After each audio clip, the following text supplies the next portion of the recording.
Military leadership has just demolished decades of established tradition through a bold public declaration that is sending intense shockwaves rippling all across Washington right now.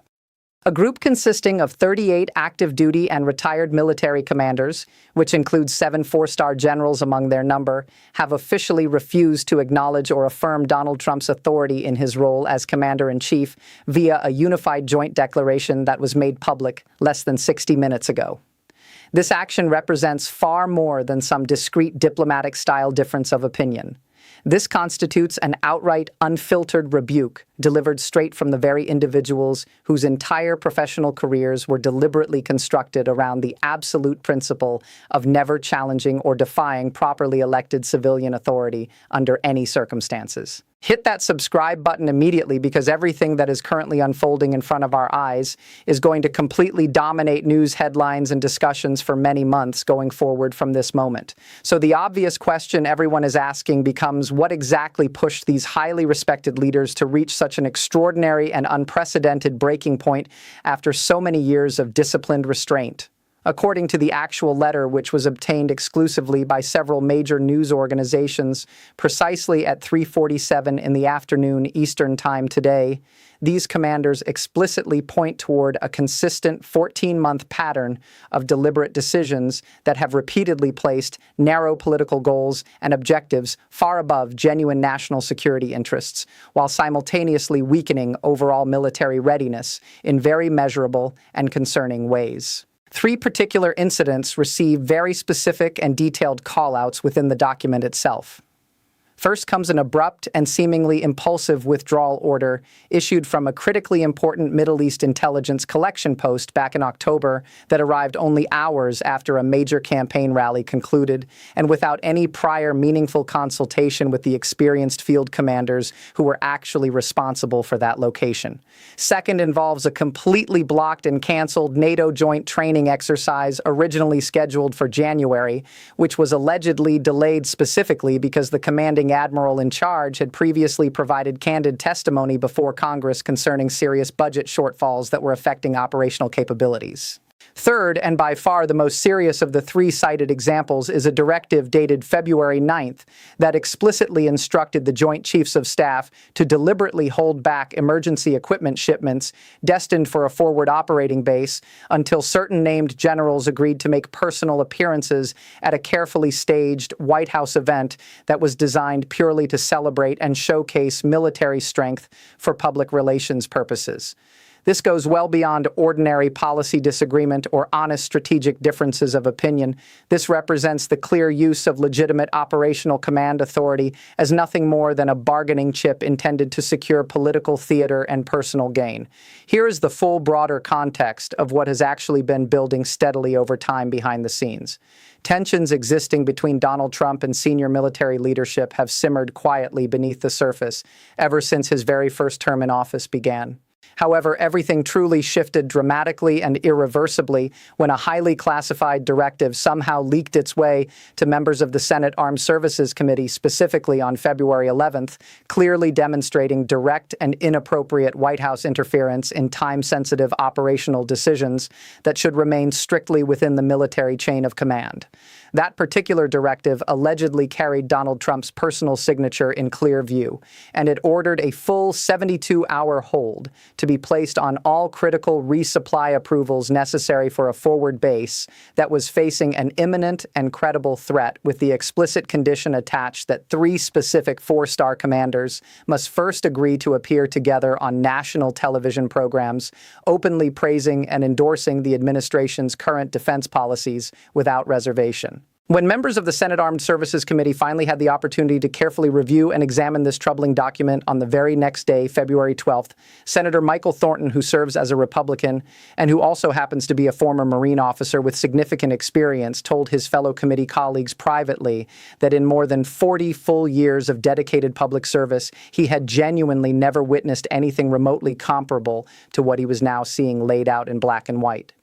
Immediately following that review, 11 different senators representing both major political parties joined forces and quickly requested that the Pentagon's own Inspector General office launch a formal investigation into the matter without any further delay. However, before that official request could even be properly filed and processed, the military leaders involved reached their own independent conclusion that they simply could no longer afford to wait passively for outside action. They made the conscious decision to take the extraordinary step of going fully public with their concerns. The formal letter was officially unveiled during a carefully organized press conference held at the National Press Club precisely at 3:30 in the afternoon today. Standing prominently at the podium was General Marcus Caldwell, who is a retired four-star Army general and who previously served with distinction as Vice Chairman of the Joint Chiefs of Staff, flanked on either side by Admiral Jennifer Hartley and Lieutenant General Robert Hayes, both of whom remain highly respected figures.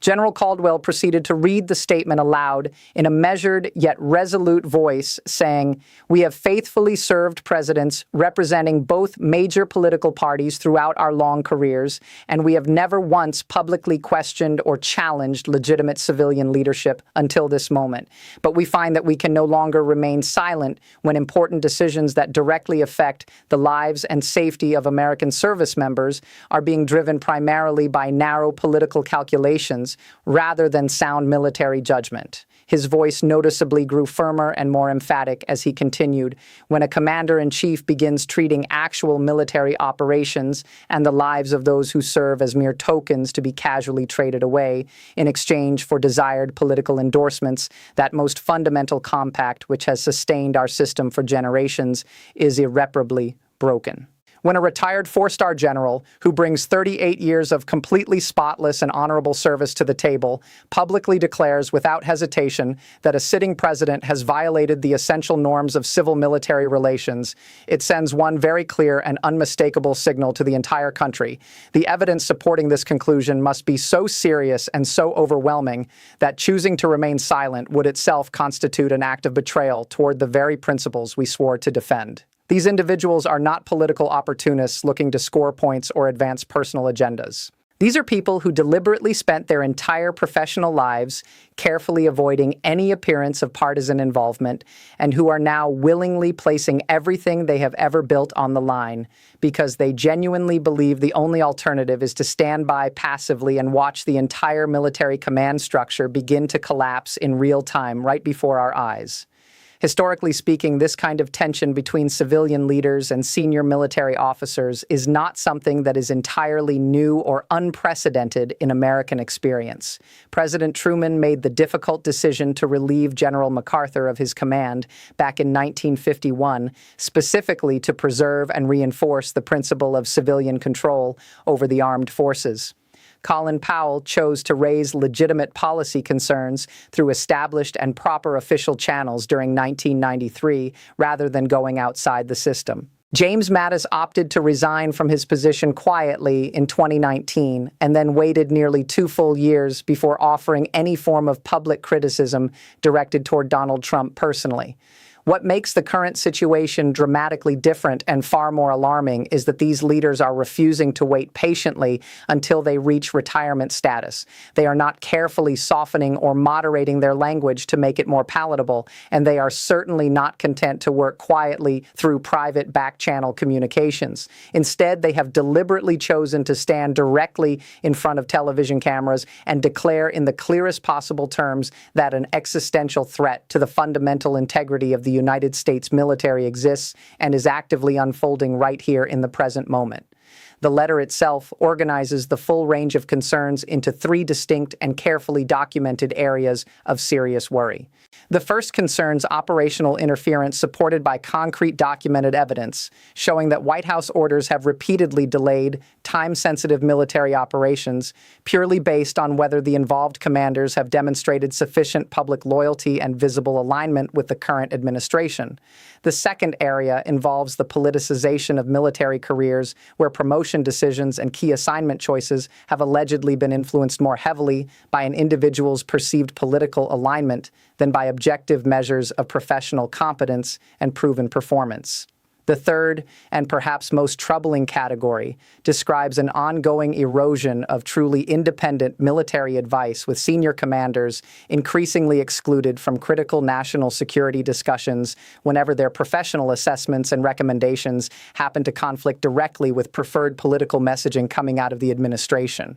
According to General Caldwell himself, the White House Chief of Staff placed a direct call to the Pentagon on February 9th at exactly 2:15 in the afternoon and instructed the acting Deputy Secretary of Defense to immediately place a hold on all pending authorizations originating from 3 specific forward operating bases until receiving further notice from higher authority. When pressed to provide any kind of official reason or justification for this unusual action, the response was that the commanders in question needed to demonstrate a clearer and more consistent understanding of the current administration's stated priorities. Just 2 hours later, those very same base commanders began receiving direct phone calls from a senior White House political advisor who extended personal invitations for them to participate in a televised discussion segment where they would be expected to offer praise and strong support for the existing defense leadership team. The underlying message could not have been communicated more plainly or more directly: provide the requested political endorsements, and the holds on essential supplies will be promptly lifted, refuse to cooperate, and the troops under your command will continue going without the equipment and resources they urgently require to carry out their missions safely and effectively. This development should alarm and disturb every single American citizen, regardless of their personal political party affiliation or ideological leanings. If any president possesses the ability to deliberately stall critical military authorizations and supply approvals until the relevant commanders deliver the precise political endorsements being sought, then national defense itself risks being reduced to nothing more than a convenient campaign tool manipulated for short-term electoral advantage. Every operational decision, no matter how urgent or life-dependent, becomes automatically subject to arbitrary political conditions and strings attached. Every military commander, regardless of rank or experience, suddenly finds themselves forced into an impossible position where they must choose between protecting the troops entrusted to their care and preserving their own personal and professional integrity in the face of unacceptable pressure. And here is the single specific detail from today's events that should cause every listener to pause and reflect very seriously. Admiral Jennifer Hartley confirmed explicitly during the press conference held earlier today that one of the affected forward bases actually experienced a noticeable increase in hostile fire directed against their position on both February 11th and February 12th. That means merely 2 days after the controversial February 9th directive went into effect, the enhanced defensive systems which that base commander had specifically and urgently requested well in advance were still sitting trapped within the delayed authorization package and therefore remained completely unavailable for installation or deployment. Those critical protective systems were not yet in place when the enemy attack actually occurred. As a direct result, 3 American service members sustained wounds during that engagement. Real human beings serving in a genuinely dangerous combat environment may well have faced significantly greater risk and suffered unnecessary harm, not because of any legitimate strategic or tactical necessity, but solely because their superior commanders had not yet managed to deliver what was deemed to be a sufficient level of public political support to satisfy White House demands. Multiple credible sources inside the Pentagon who spoke on condition of anonymity have indicated that the letter released today represents merely the visible surface layer of a much deeper and more widespread problem that has been developing for some time. At minimum, a dozen additional flag officers holding general or admiral rank expressed a strong desire to add their own names as signatories to the document, but they were strongly advised against doing so by military legal counsel, who explained that signing while still serving on active duty status could potentially violate standing regulations that strictly prohibit uniformed personnel from engaging in any form of partisan political activity. Those officers who remain on active service are therefore forced to watch these events unfold from the sidelines, legally constrained from speaking out publicly, even though they continue to face precisely the same kinds of pressures and demands in real time as their retired colleagues have described. According to one retired 3-star general who chose to speak anonymously during an interview with the Washington Post, senior military leaders across multiple branches spent a full 6 months carefully weighing every available option and considering every possible consequence before ultimately concluding that going public in this dramatic fashion represented the only realistic path forward capable of forcing genuine accountability and meaningful change at the highest levels. Prominent legal scholars who specialize in constitutional matters, along with respected experts on civil-military relations, are already describing this unfolding situation as the single most serious crisis in civil-military relations to emerge since the tense days of the Cuban Missile Crisis back in 1962. Elizabeth Warren, who serves as a constitutional law professor at Georgetown University, appeared on CNN and stated clearly that if these allegations are ultimately substantiated through independent verification, they would represent clear and unambiguous violations of the most fundamental duties and responsibilities entrusted to any president under our system of government.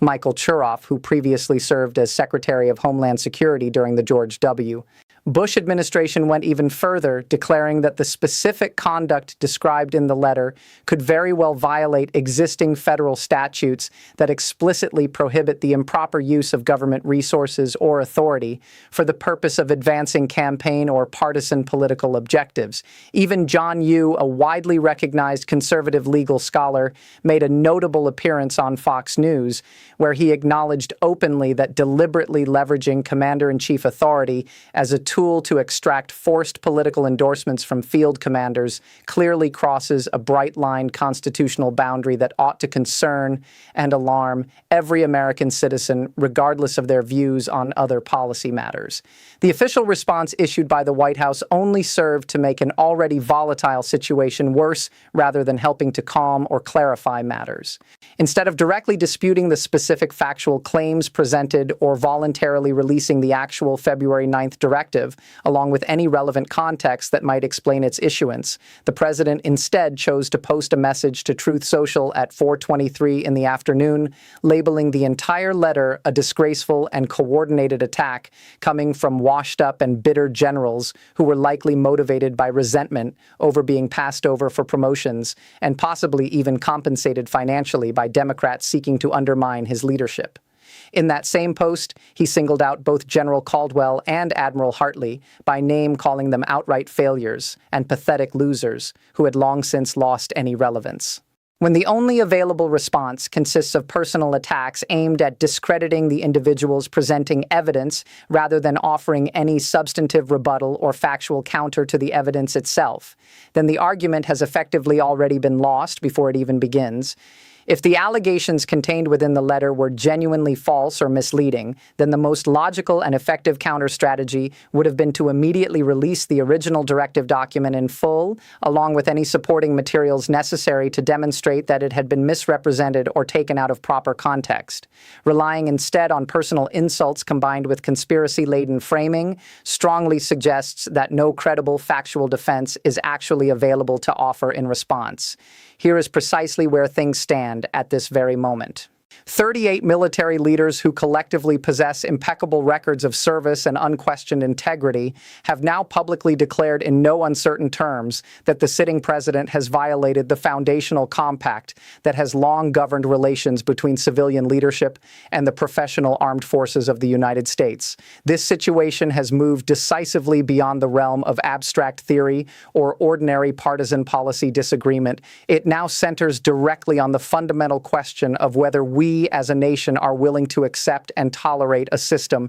in which legitimate military operations can be arbitrarily paused or delayed until the generals involved agree to deliver the campaign-style endorsements being demanded from them. If no meaningful consequences arise from these actions, then the precedent that has now been established will inevitably shape and define the future of American national security policy and practice for generations yet to come. Future presidents will come to understand that they possess the practical ability to manipulate and direct military operations primarily to serve short-term political gain whenever it proves advantageous.